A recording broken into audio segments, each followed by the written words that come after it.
ಮಜ್ಜಿಗೆ ಕಡಿಯೋದು.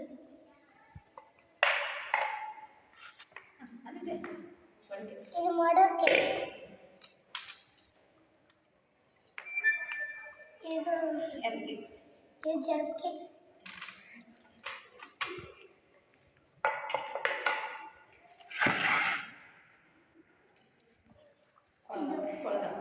ಇದು ಕೊಳಕ. ಇದು ಸುಣ್ಣ ಮುಚ್ಚೋದು.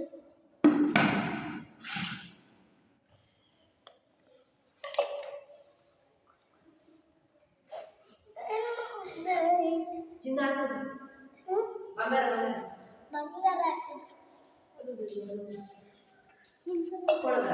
ಅನ್ನ ಬೇಯಿಸೋದು. ಹಿಂದೆ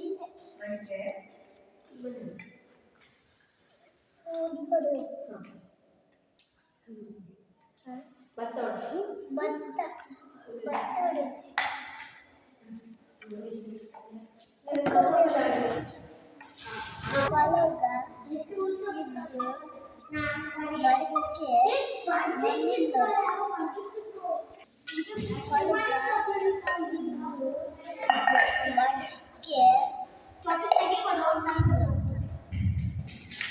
ಸರಿ.